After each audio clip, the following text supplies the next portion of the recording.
Hi, everybody. How's it going? Hi. Good. Two thumbs up. Awesome. All right. I guess we can get started. Is this as many people as, is this everybody? Do you guys know? Is it usually about six? One, two, three, four, five, six? Yeah? Okay, great. All right, well, we'll get started. Welcome to our exploration of the third and fourth movements of Debussy. I thought we could start. Oh, my name is Rachel. It says my name is Credo Jasper, but I'm Rachel. I'm the cellist of the Jasper Quartet. I thought we could start by just talking about what you all already know about the Debussy Quartet.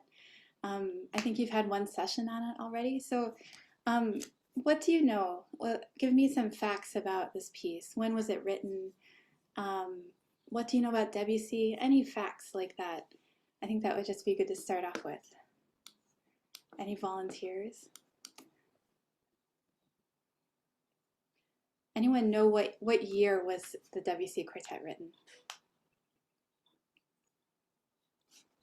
I think the 1890s. Yeah, 1890s. Yeah, I think it was 1893. Yeah, exactly. Yeah, and where did Debussy write it? Where was he living at that time?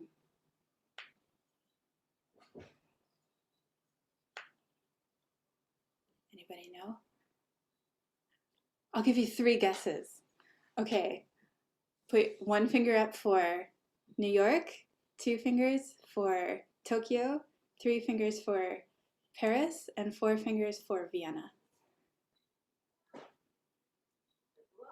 So we have, this is Vienna, three was Paris, two was Tokyo, one was New York.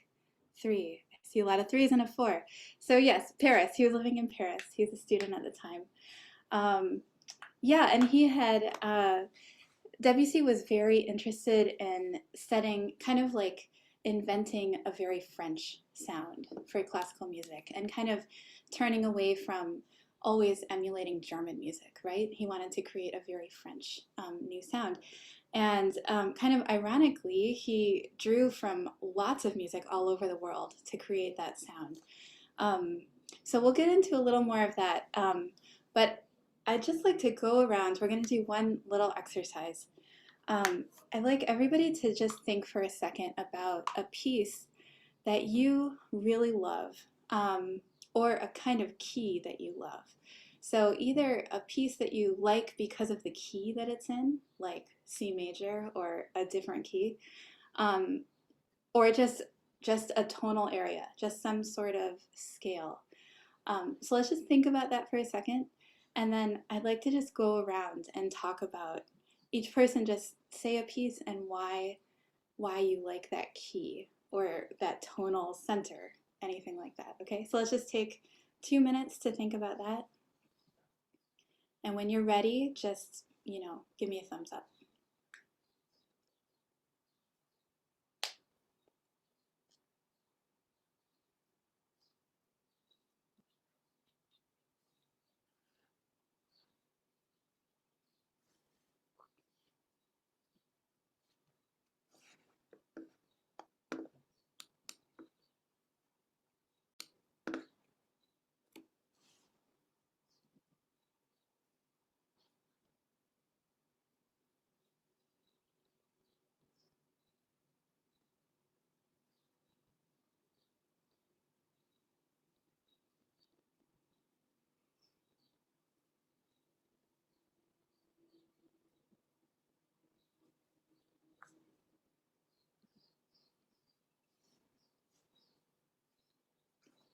Okay, I see lots of thumbs up.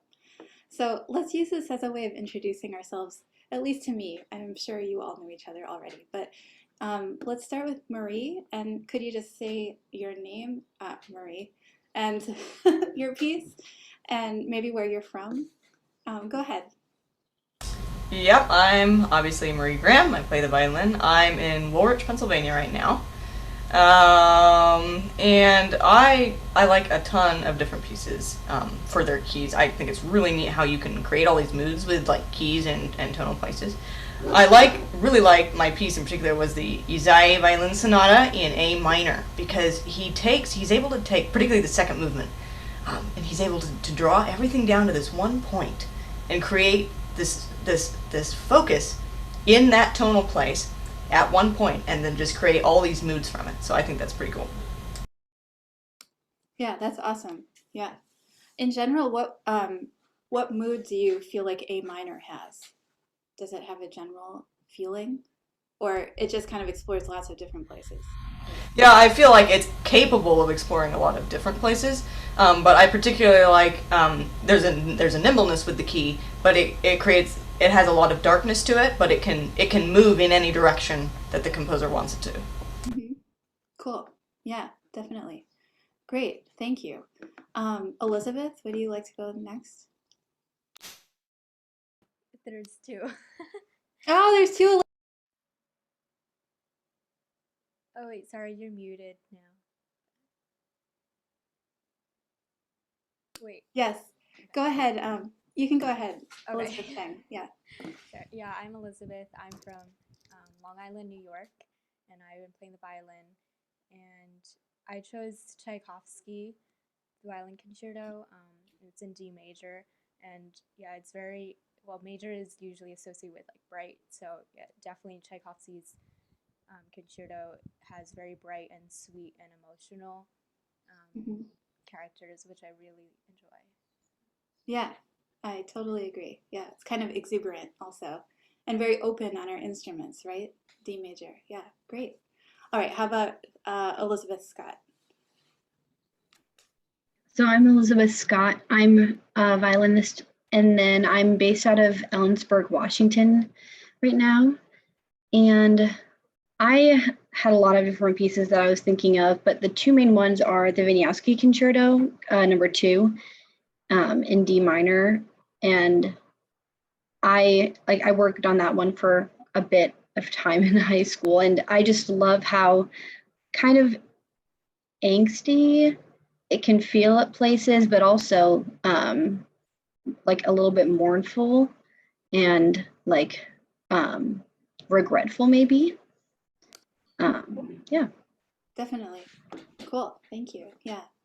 Um, how about Felix? Do you have a piece? Sure, yeah. I'm Felix. I play the viola. I'm from Pittsburgh. Um, I guess the piece that I had in mind was the second movement of Death and the Maiden. I really like that a lot. In G minor, which is just this like super like sad, mournful key, pretty dark. There's also a variation that goes into G major, which is like the opposite. It's like one of the most like happy, like yeah, happy bright keys that I can think Yeah, of. yeah. I totally agree. Yeah. Yeah, the nice thing about G major too is that it's so open, so you can get that sound as well as, yeah. It can be like kind of hollow sounding in the beginning of that movement if you want. Yeah. Cool. All right. How about you, Ryan? Hi, I'm Ryan. I'm a violinist. I live in Ann Arbor, Michigan. Um, I'm from Ann Arbor, Michigan. Awesome. Did you grow up in Ann Arbor? I was born here and then I moved away for like 10, 11 years and then I came back. Cool. What school do you go to? Sorry, everyone. I just have to. You're the pioneer. Okay, awesome. Yeah. Um, I also chose the Wieniawski Violin Concerto in D minor. Hmm. I think especially the minor keys I like a bit more than major. I like the flavor in them, and I think D minor is like pretty flexible in it, and I think that's shown really well in the concerto. Yeah. Have you ever thought about why minor is more expressive than major? Uh, Anyone? What is what's the difference? How many notes are possible in minor keys? I mean, there's more notes possible, right, in minor keys because you can have like harmonic minor and then melodic minor. So you get like a bunch of you can have like an augmented second or yeah, that's kind of cool to think about. Yeah, cool. Thank you. Andrew, what's your piece? I really liked playing Sibelius Concerto in high school. I think I'm also like a sucker for D minor. I tend to think of colors when I hear different keys. So Uh-huh. like D minor is just like a very like blue to me. So I think it's sad, but I think there's something sweet about it. So Yeah, cool. What instrument do you play? oh, sorry, I'm from Cleveland and I play violin. Okay, awesome. Cool. Nice. And Kellen, how about you? Um, I'm Kellen. I live outside of Harrisburg, Pennsylvania, and I play violin. Um, so I kind of have two keys because I'm also a very avid pianist. Hmm. But my key, I do like D major for the violin. And a good example, I think, would be the Beethoven Violin Concerto. Um, I worked on that.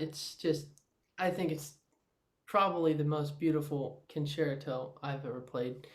Um, I don't know. Yeah. There's so much that you can express in D major, and that's why everybody writes the violin concertos in D major. Yeah, it's a super good key for the violin. Yes. Lots of D minor, D major, G minor, G major, right? Yeah. Yeah. Cool. I would say for the piano, I like G minor, Hmm. and particularly the first Chopin ballade. I Hmm. really like that. So just because it allows the darkness of the piano, but then it allows you to just really open up into D major and also other keys that he modulates to. Hmm. Yeah. Yeah, that's cool. Yeah. So does anyone here have perfect pitch? Raise your hand if you any yes, you do. Cool. I do not. I have trained relative pitch. Relative pitch is great, as is perfect pitch. But so my piece is I'm just going to play a little bit for you. It's not Debussy, but I just want you to think about the color of the sound and think about what key it might be in. Okay. Um, and by the way, if at any point there are like sound weird things, please just feel free to speak up and tell me because, Zoom. Okay, so here we go.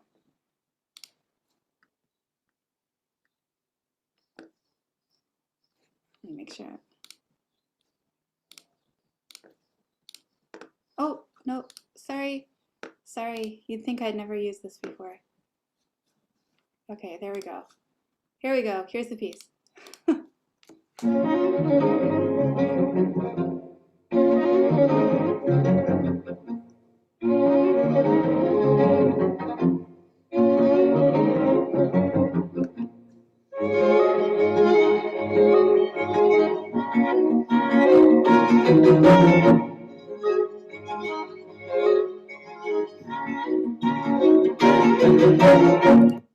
Okay, did anyone, what was the character of that piece? Or if you know the piece, just feel free to yell it out.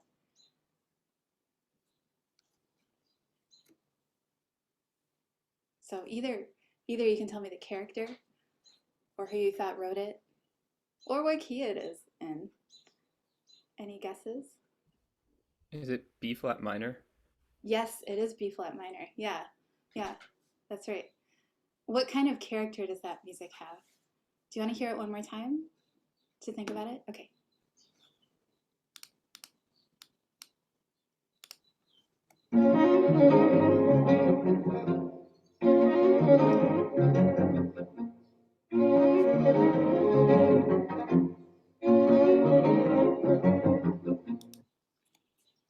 Okay, what's the character? I would say it has a lot of motion, sort of, you know, rushing, sort of almost angry, just motion going for it. A lot of movement happening. Mm-hmm. I agree. Yeah, I agree for sure. Um, since it's in B flat minor, right? Um, what kind of color does that? If you have your instrument nearby, just play B flat. B flat. Play a B flat minor scale.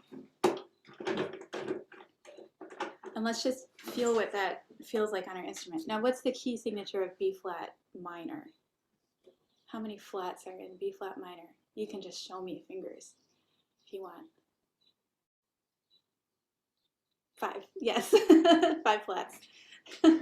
Yeah, so there's 5 flats. So let's just quickly play a B flat minor scale together. And I'll just play, you can play along with me if you want. Let's just play a natural minor scale. So there's 5 flats, okay?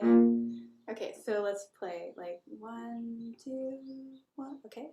I'll slow 2. So go.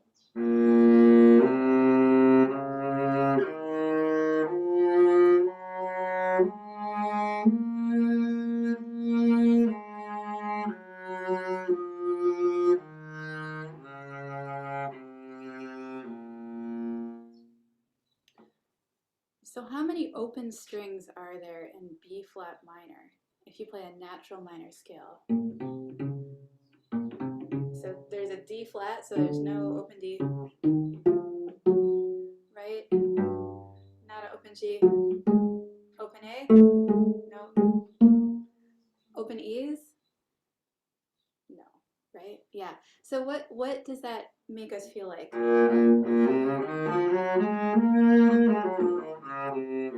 Or what does that feel like on your instrument? What kind of color or feeling? Like a less open, kind of more like somber sound. Yeah, exactly. Did other people feel that way? Yeah, it seemed like there was sort of like a rich darkness to it. Yes, definitely. Yeah, not open, kind of covered, right? Yeah. So that piece that I played, it's the second movement of Beethoven Opus 130, and it's a presto, and the whole quartet is in B flat major, but I feel like that gives it a really special color, the B flat minor, right? All right, so let's move to Debussy now. Raise your hand if you know the third movement. If you've ever heard the third movement of Debussy Quartet. Who has listened to it? Yeah, so mostly everybody. Good. Does anyone know what key it's in? Do you remember? Totally fine if not. Let's just listen to it for a second, and let's just think only about the character, okay? So the whole quartet is in G minor in Debussy, right? Here we go.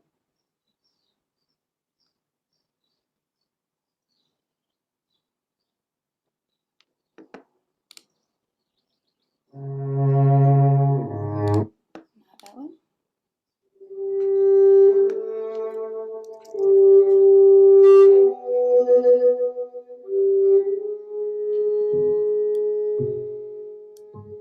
Sorry, I don't think you have sound shared. Oh, thank you. Yeah, maybe that would help. I think I did it, but maybe it went off. It is sharing. Could you hear it, or was it just really bad? It just like it wasn't as clear. It wasn't as clear. Are you, how was it for other people? Was it normal, or were you having the same problem? Kind of weird? Okay. Thank you for saying something. Let me just undo it and do it again.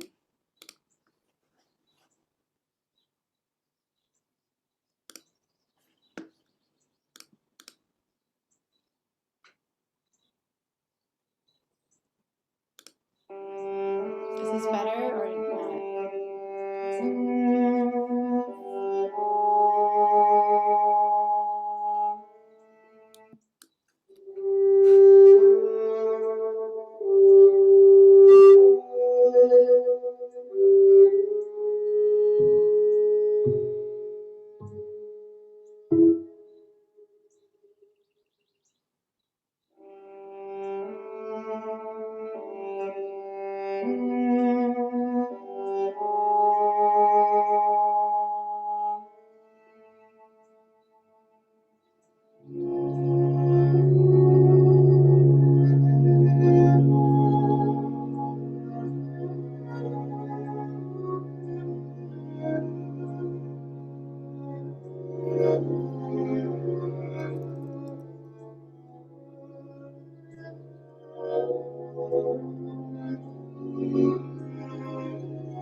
sound better? Is it okay? It's okay. Okay. Um, what was the character and or if you've, yeah, just the character in the beginning of that?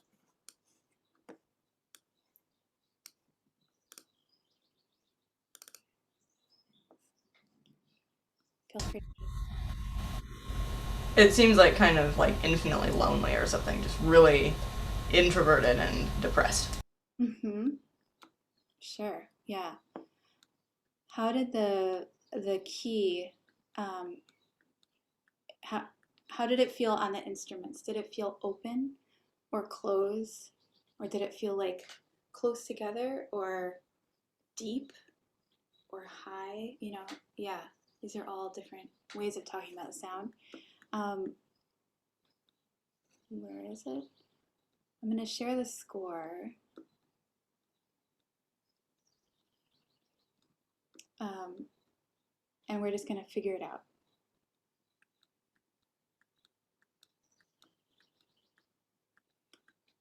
If I can get to it. Where is that? There we go. Okay, here we go. Okay. All right, so you guys seeing the score there? Great, okay. So let's just look at the key signature for a second. 5 flats, incidentally, same as the key that of the Beethoven I was showing you, but it's a very different key, right? Same key signature, but different key. So what key signatures have 5 flats? Is it D flat? Yeah, so yeah, it's D flat major. And in a piece that's in G minor, that's a really remote key, right? It's really different. Can you think of any other pieces in D flat major that you've played?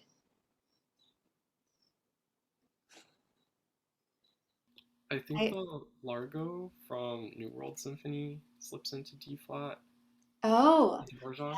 that sounds very plausible. I don't know exactly, but it's that kind of sound. Yeah, yeah.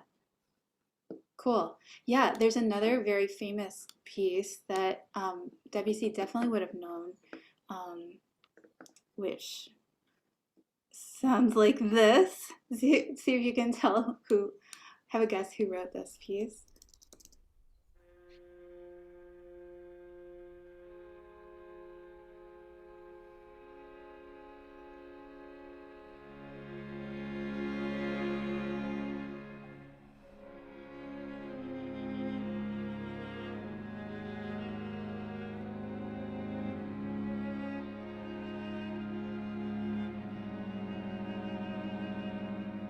Does anyone know this piece? Can you hear it? Let's just listen for a second.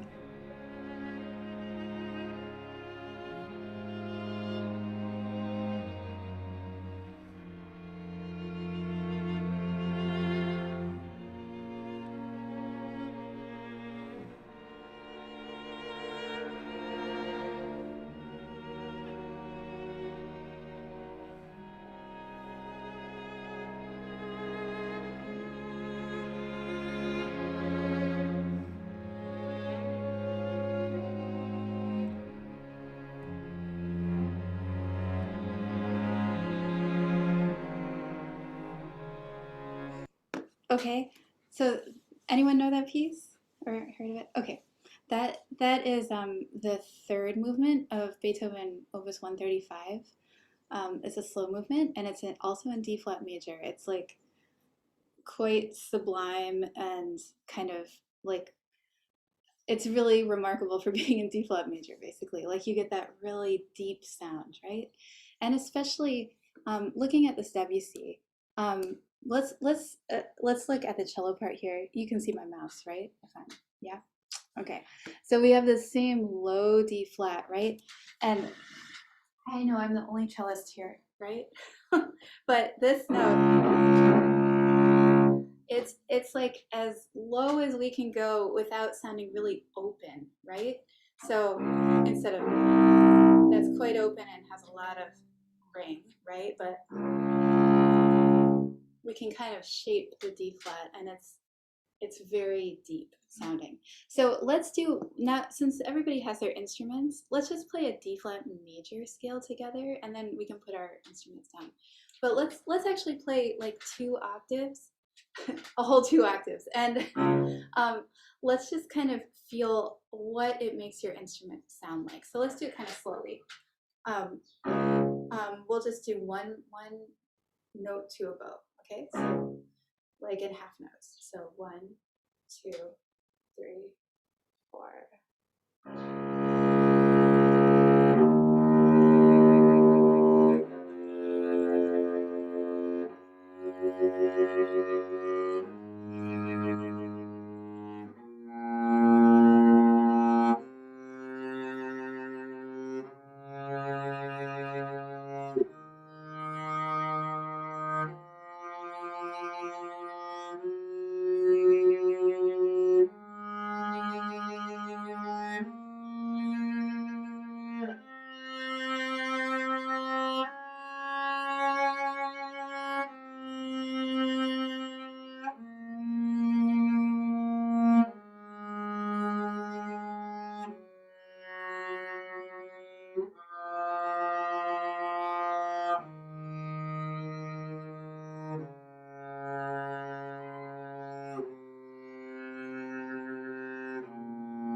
Okay, and then as a contrast, let's play a little faster, a D major scale, okay?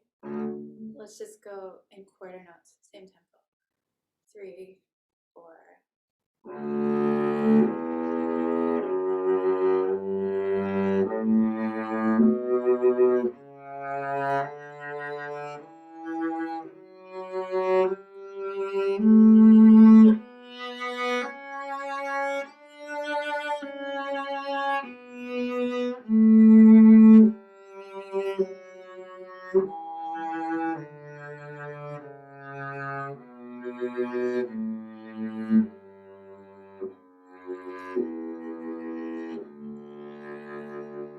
Okay, let's do D flat major one more time. Same speed. Ready, go.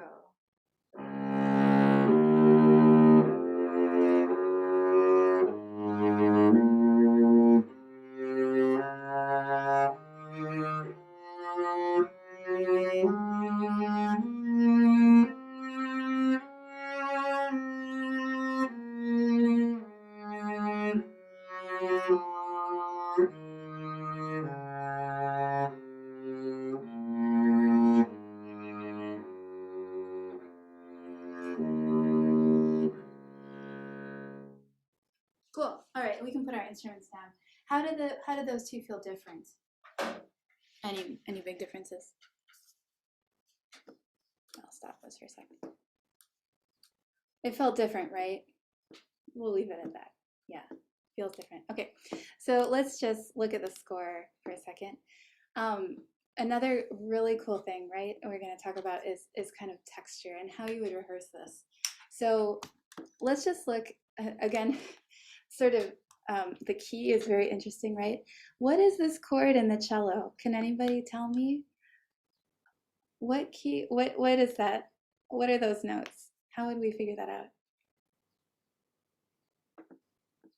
It's a F flat major, something Yeah, like it's an F flat major chord, right? And like, it's just, or it would be way easier if you just wrote an E major chord, right? We'd all read it super easily.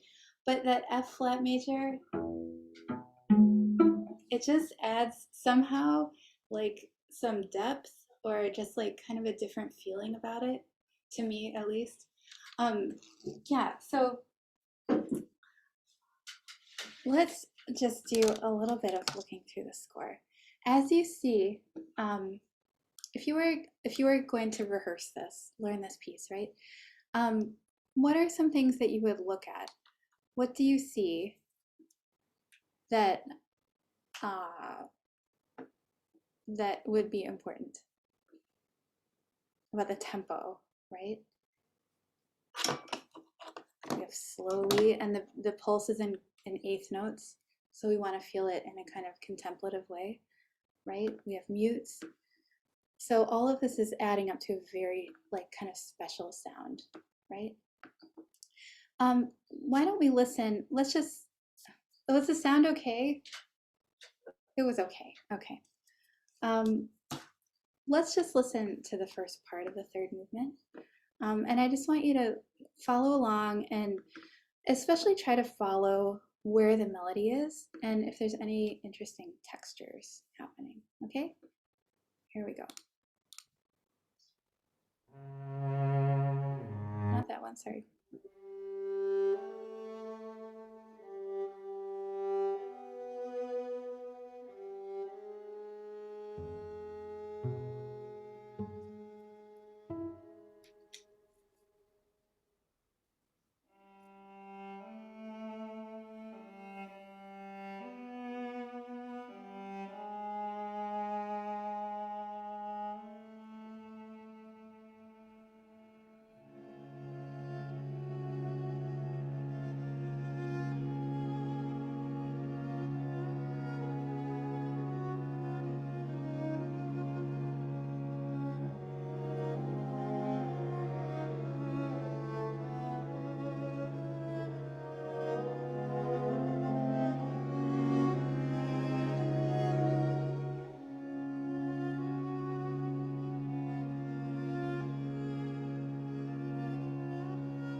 Sorry, I meant to stop the music. Anyway, let's talk about this part. Here, let me share it one more time. There's so many awesome things in here. Okay, so let's just start right at the beginning. When we see this first measure, do you think? Let's look back at the movement before it. So we're ending in what key here? You guys talked about the second movement a little, right? This is the very end. So what is the final note? Is it a G? Yeah, it's just a unison G, right? Bum, bum. Right. So then when we go to the third movement, the audience can't see that we have this, key signature. And we start by, maybe it's still in G, maybe it's still in G major even.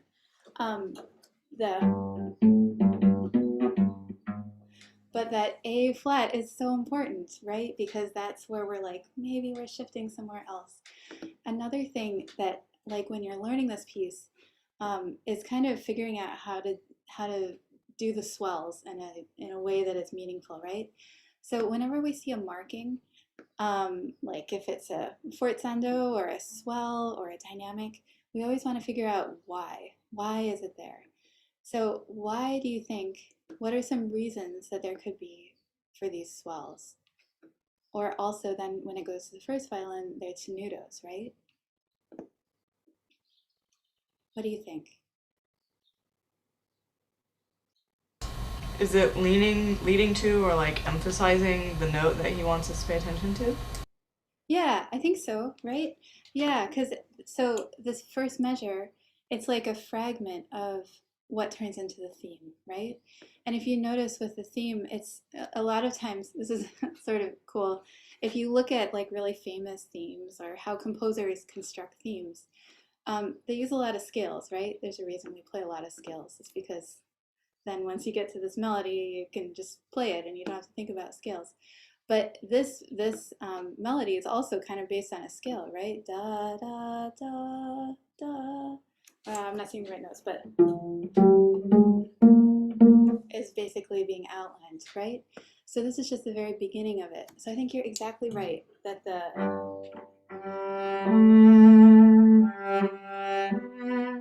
it's to bring out the note that doesn't change, right? Yeah. So then why would we put the pianissimo here?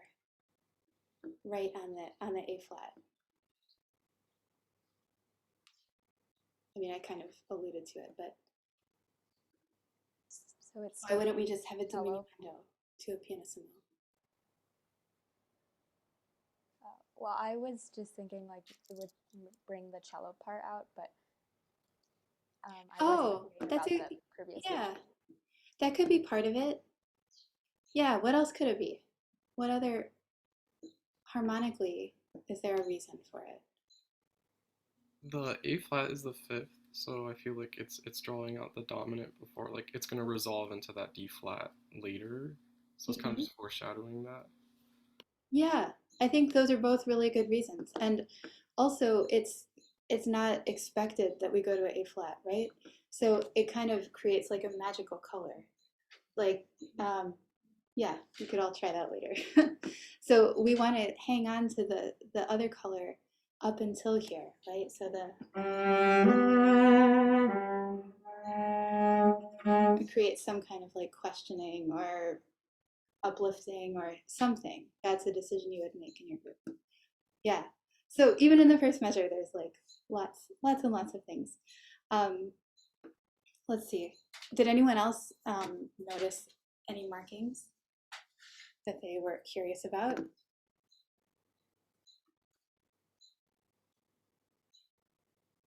No?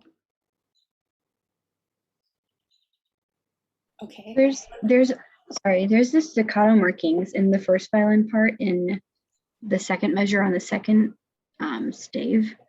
Here? And I think that's really interesting. Yeah, just because it's such like a kind of tender movement, I guess. And you expect everything to be a little bit like softer, like articulation wise. Yeah, I think that's really interesting too. It's it's interesting, right, that here it's a tenuto and then these are dots under a slur.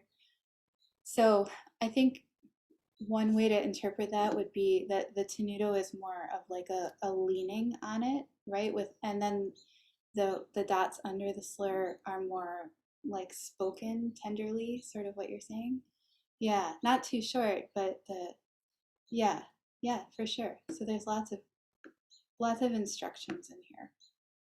Yeah, you see that later comes back. There are other dots under slurs like here when yeah, and not everyone is even together. But that like kind of spoken quality of it is really important. Yeah. Um, great. Why don't we keep listening just for a little bit? Let's see.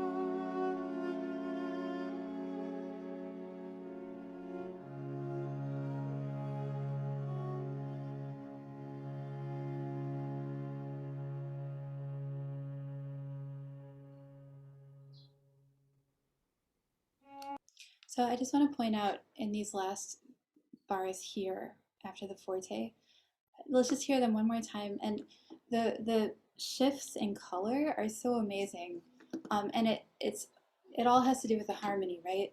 So when you're rehearsing something like this, it's important to understand like who is making the harmony and then who is against it, right? So I'm coming from the cello perspective, right? But if you look at this harmony here, let's just look at what is this chord. Can you see? So 4 before 12. So we have a F, a C flat, and a D flat. So that would be F, C flat, and a D flat. Yeah, so interesting, right? It's so we have a tritone. You can play this on your instrument if you want, kind of figure it out. But knowing that those notes are there, right? And you look at the cello part, which has a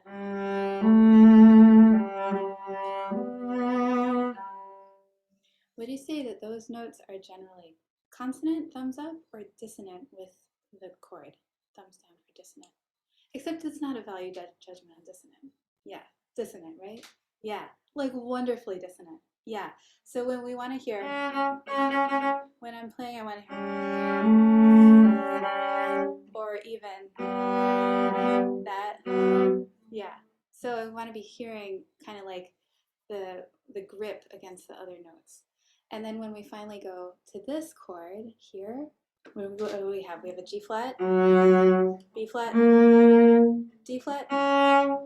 What is that chord there?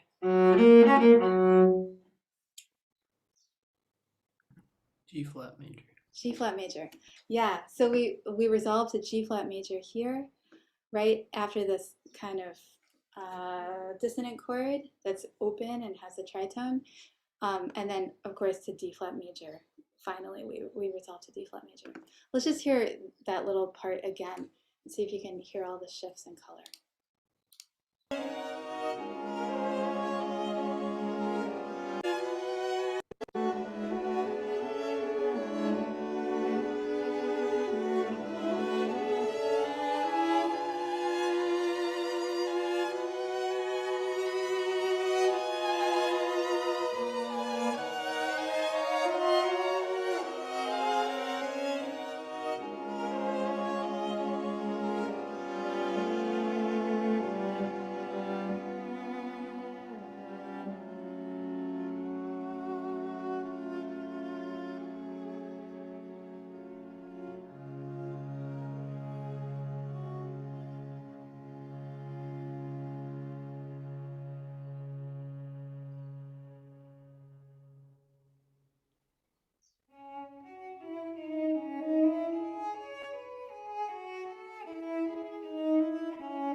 Okay, so I always want to hear at the end of that, but it's not there.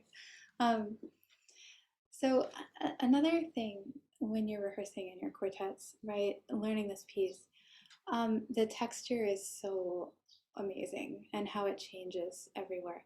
Let's just take an example of um, right at 12, right, where the viola solo is. What kind of sound, like if you're using your imagination for these chords, what kind of sound would you be thinking, or like what does it sound like? So this is way back here, but if you look at the how it's scored, right? There's a lot of open fifths, which gives it that really open sound. Yeah, and it's also like against all the rules of all our part writing books, right?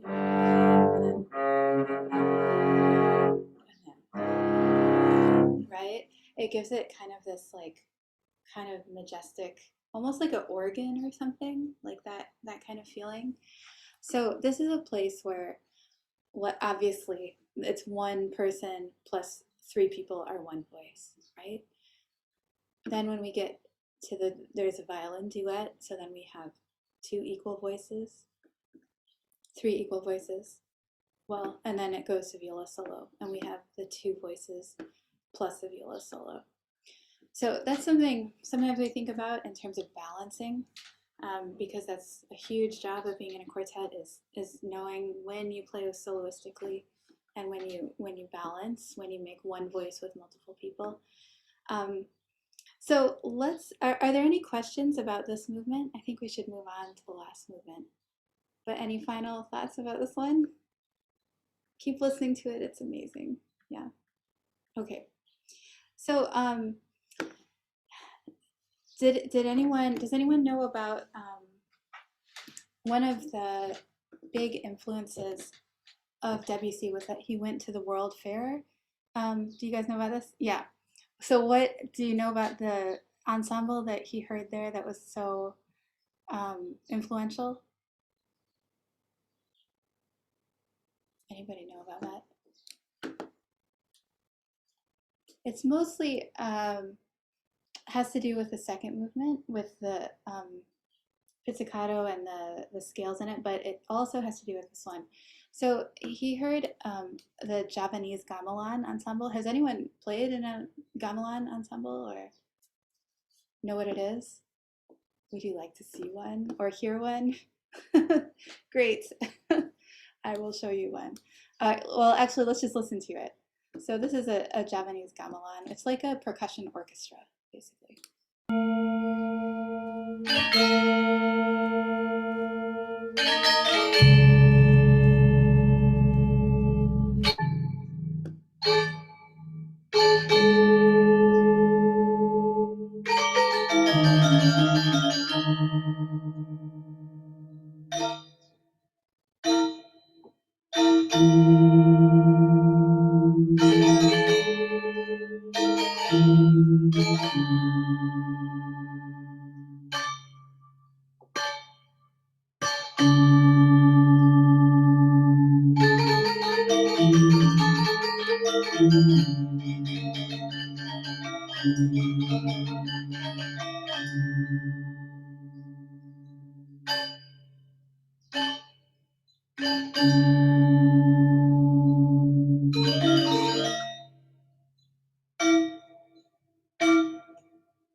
Okay, there's like no good place to stop.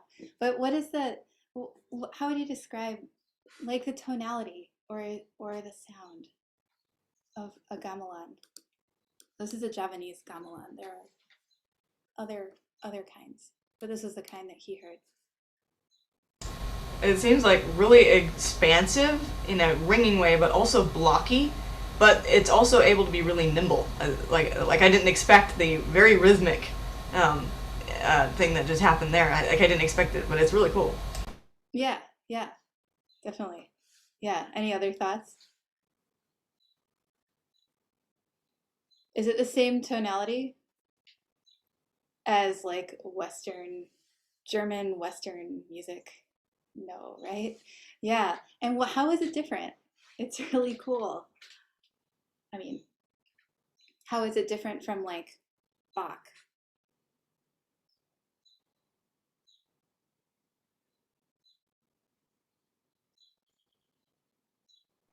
I think the tonal center is maybe not quite as clear, and it's not as melody focused or melody driven. It's more, or it's maybe melody driven, but in not the same way as Western classical music.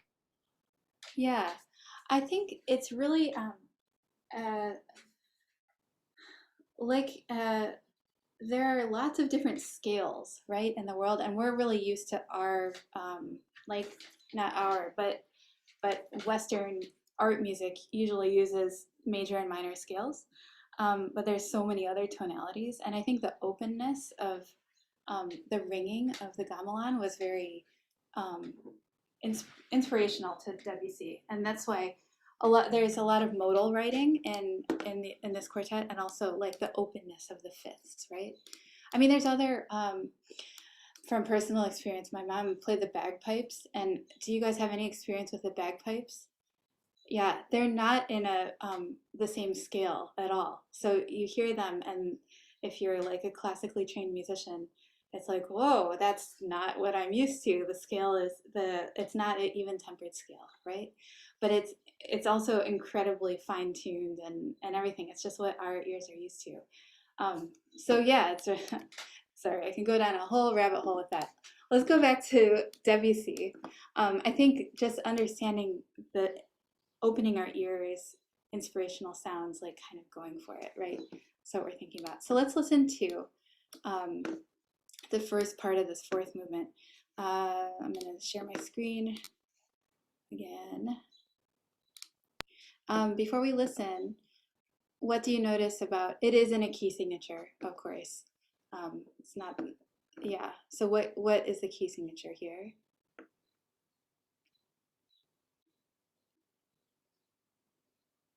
Is it the same or different as the third movement?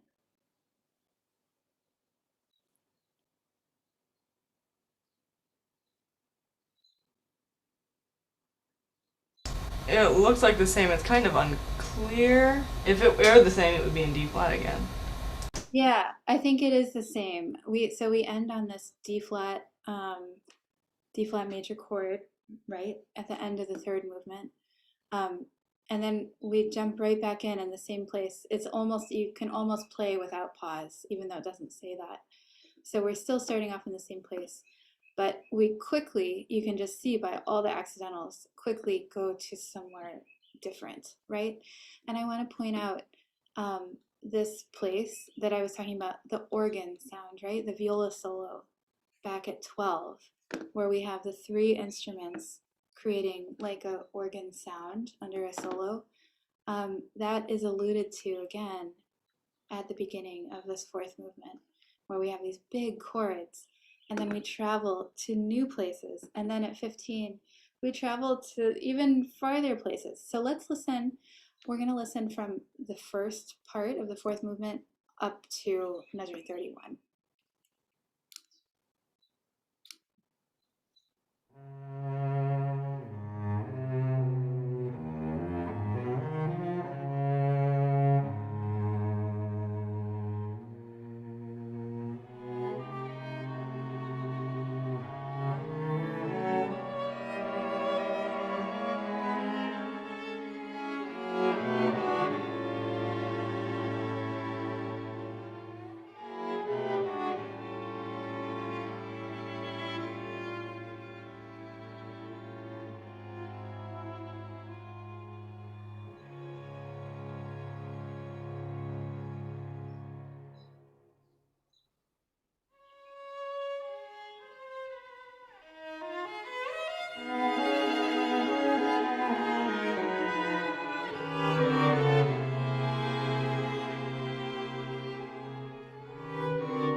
let's just talk about some of this for a second.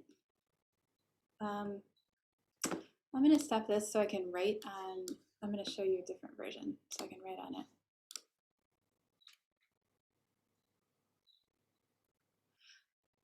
And we're going to talk about texture for a second.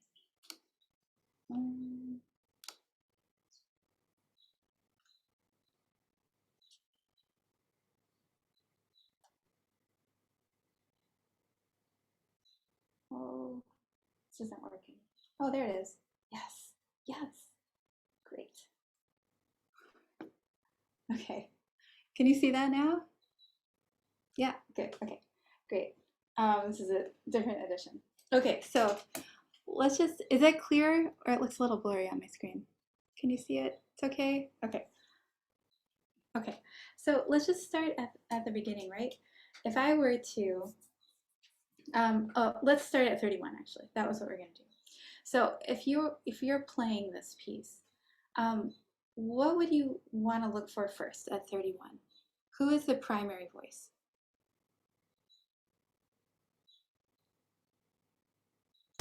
There's a lot of viola leading. The first violin does take the top at one point, but it's largely viola, which is a very interesting color. Yeah, so this is the theme, right? That's da da da da da da da da da. That's like sort of a motive that's getting passed around. So yeah, where do you see that next?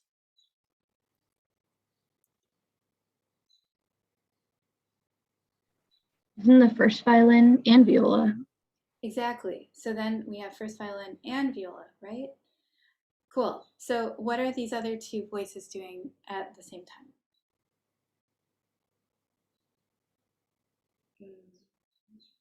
That's not true. They just have whole notes. Yeah. Yes. Well said. They just have whole notes. But what are the whole notes? What are they doing? Let's look at what they are. So we have, again, we have this open fifth, right? In the cello. What is the second violin playing? Are they creating a chord or not?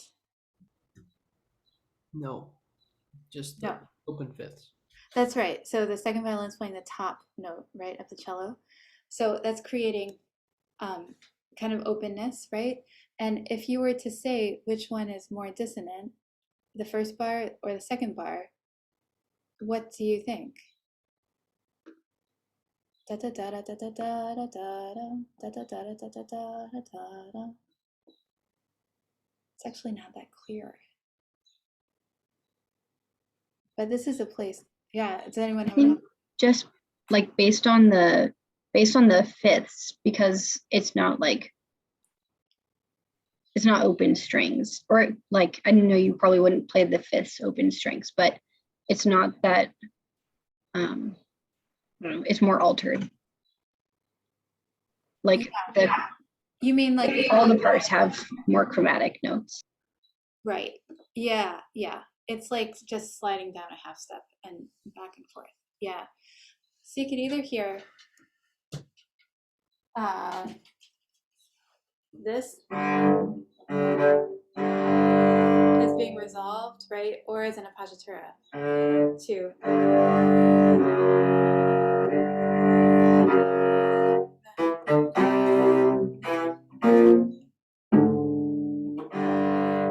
But I think I agree with you that this feels like the tonal center, like we're going back to G, right? Especially when we play through the whole thing. So maybe we would think that that's the more unusual one, right?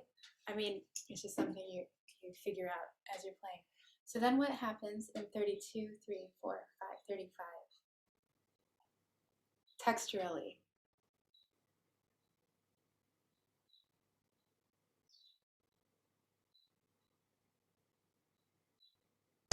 There are a lot of unisons in terms of the rhythm. So even though they all have different notes, there's a lot of unisons. There's also a lot of accents. So yeah. Yeah, exactly. So this is a moment where I would just be like, together, like everybody's together. We know that we have to match everything.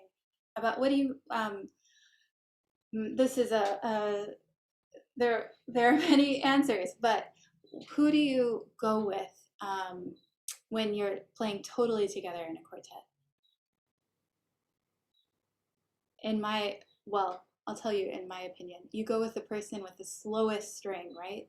Because they can't react to the faster string. So you have, in this case, you would have the cello lead.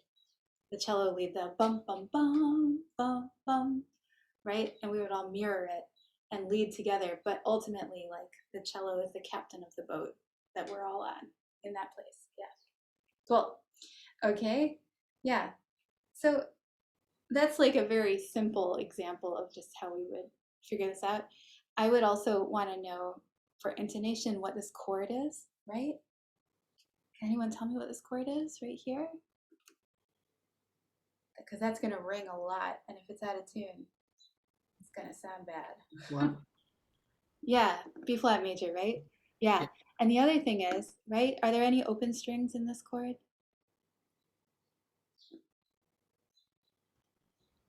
There's an open D. There's an open D, right? The second violin is definitely going to play an open D. So what does that mean about our tuning? And we're really getting into nitty gritty here, but in a major chord, is the third, if you're using pure intonation, is the third usually high or low? And it's okay if you don't know the answer. It's a little bit low, right? That's right. So it's a little bit low in pure intonation for a third. So since we can't move the D and we want it a little bit low, we're going to put the other notes just a tiny bit high. Does that make sense? Just a tiny bit high, just a little bit high.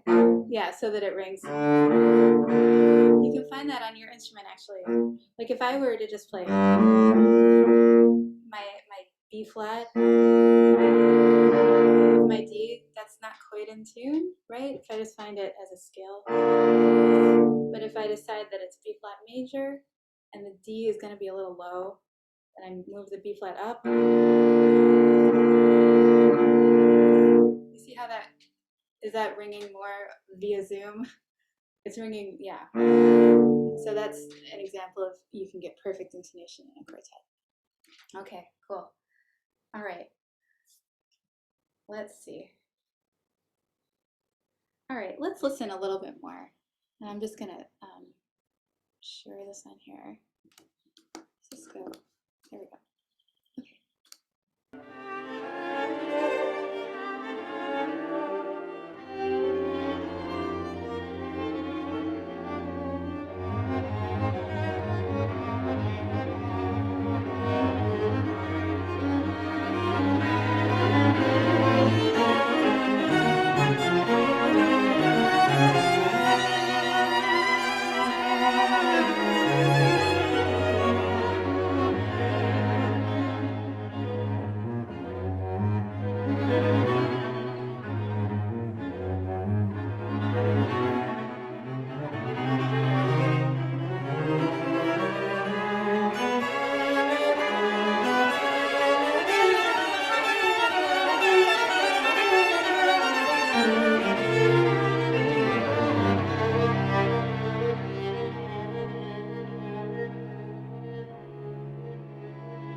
Okay, so this place where we just got to, right?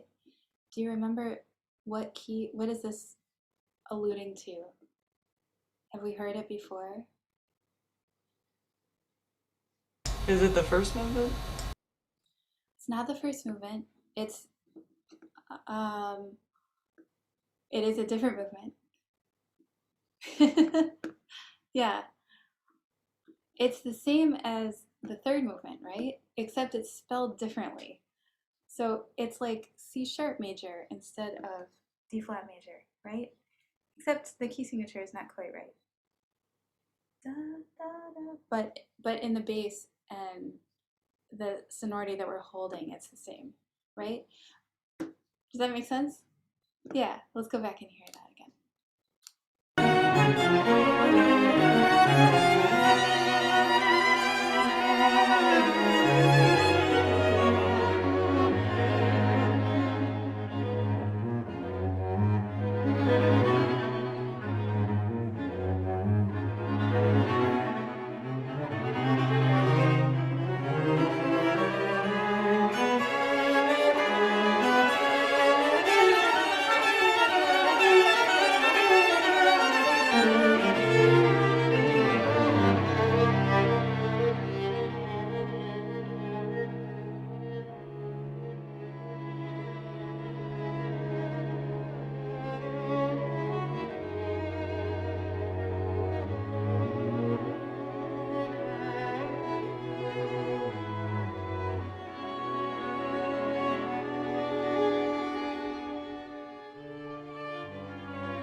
So you probably heard all the other movements are referenced in this movement, and it goes through all of them. It's really cool.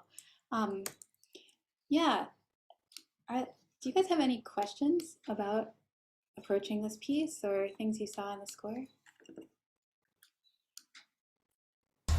I do have one question, and it's largely interpretive. So one of the things that's really interesting is to see how he creates colors by either like doing a unison between the violin and viola or the violin and the cello. So there's big color contrast.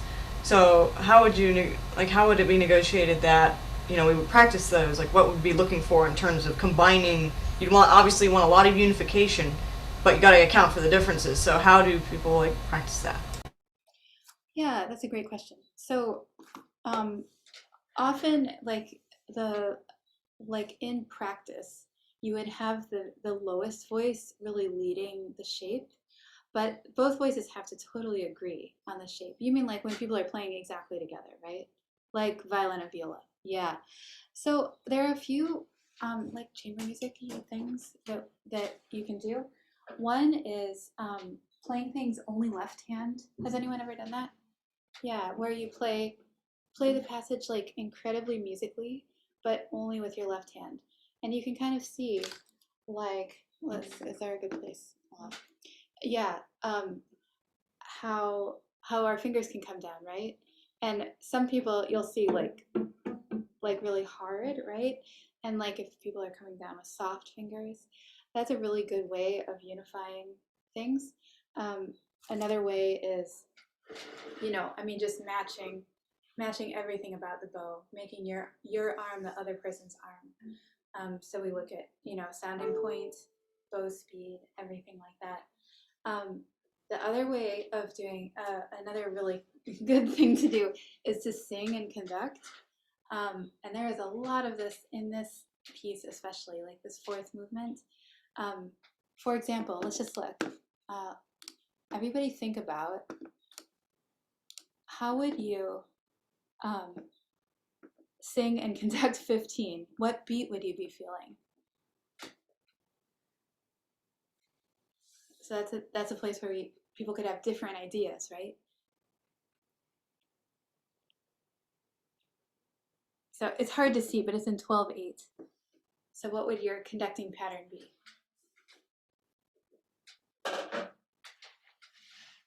Yeah, 4, right. So if you're feeling da da da da da da da da da da da da da da da da da da da, right? Everybody know a 4 pattern? We go down, left, right, up. 1, 2, 3, 4. I'm doing it because I'm a mirror to you. So yeah, everybody try doing this actually. Beating it in 4 once. So here's a bar for nothing. 1, 2, 3, 4. Da da da da da da da da da da da da da da da da. It's a perfect example because the cello and the viola have to play exactly the same and then speed up, right? So what's another way we could feel this bar? We could feel it in 2, right? Everybody try feeling it in 2 once. So 1, 2. Da da da da da da da da da da da da da da da da da, right? We could feel it that way. We could also feel it in 1. Yada da da da da da da da da da da da da da, right? So when we're what's your preference? Do you prefer 1, 2, or 4? 2. I see 2. I see 4. 2s. A lot of 2s. I don't know if I can see everybody. 2s. I see a lot of 2s. Yeah. Yeah, I think 2 is the easiest way to feel it. Once it gets faster, you might feel it in 1. But we have to feel, this would be a perfect place where in rehearsal, we would sing it and do the accelerando together, the conducting together, right? Because if we're trying to line up every little note and do an accelerando by the note, it's like never going to be together. We have to be feeling that big beat together.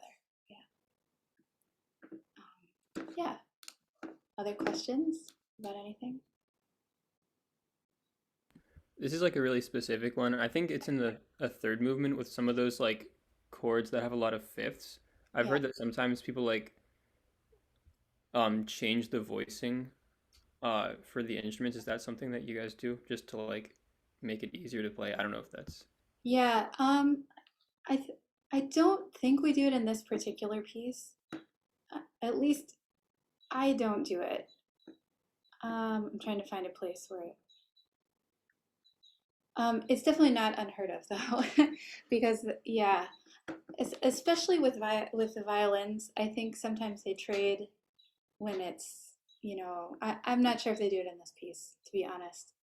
Um, oh, that reminds me though, is it this or the Ravel Quartet with the harmonics? There are places like that. I don't know exactly about this piece. Yeah, that's the short answer. But I can't remember if it's this piece or I think it's in Ravel. There's like some harmonics that we change around sometimes. Yeah. Yeah. Yeah, I'm wondering about that last note right here. Oh, you guys are not seeing my screen. This one, if anybody changes something. But that looks pretty doable. Yeah. Yeah, I mean, in like you were talking about Death and the Maiden earlier, in the end of Death and the Maiden, um, I think everybody has a chord, right? On this one, the that movement, and then it's like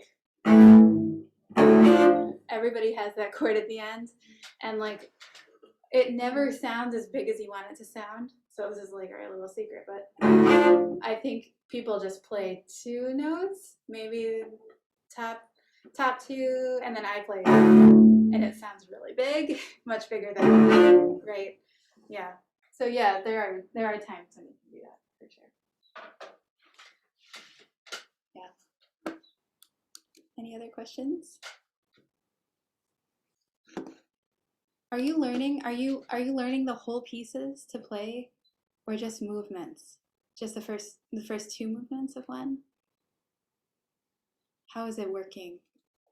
Like, are you making a recording? Yeah, it's mainly the Ravel, or like the first movement of first and yeah, first movement, but like on violin one, violin two. Right. Okay. Cool. Yeah. So do you see similarities in this piece from Ravel? What similarities do you see? Which one was written first? Do you know? Debussy was written first. Yeah, Debussy was first. I think Ravel was written in 1905, maybe. I'm gonna double check that.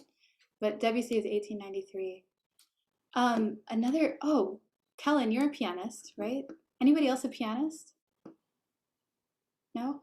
Have you ever heard like the Debussy piano preludes? There's the Sunken Cathedral. Do you know that one? Yeah, I love that. And it's just like, I feel like you can get all the sonority of like inspiration from that. That's a good. Yeah, I've played that before. Yeah. All of the preludes are really cool because they they allow you to play with the pedal usage as well, which Mhm. I really like. So because lots of 'em, you have to hold out a bass note for like 5 or 6 measures, and then there's just a whole bunch of other stuff going in, like fourths, open fourths or fifths, especially in that one. Mhm. He does a lot with fourths and fifths with a bass note just held there. Yeah, just like hanging there, right? Yeah. Yeah. Great. Well, if there's no other questions, should we should we just end on a why don't we listen to a little bit of the Debussy prelude actually? Yeah, let's end on that. So here I'll share the score too. This is so cool to see.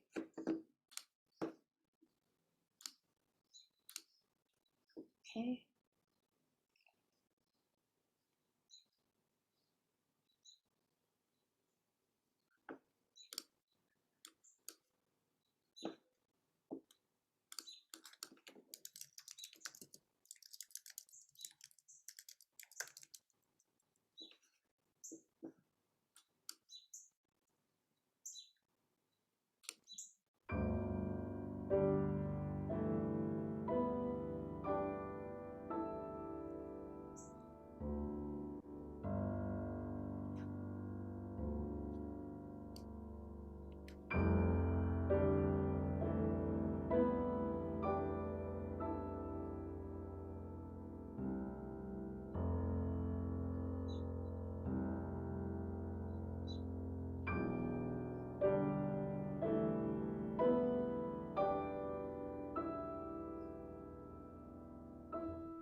Oh, sorry to have to stop in the middle.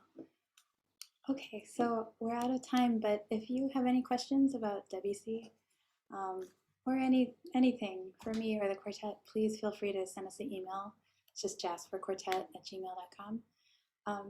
Yeah, and thanks for being here, and have a great rest of your day. Thank you. Thank you. Bye.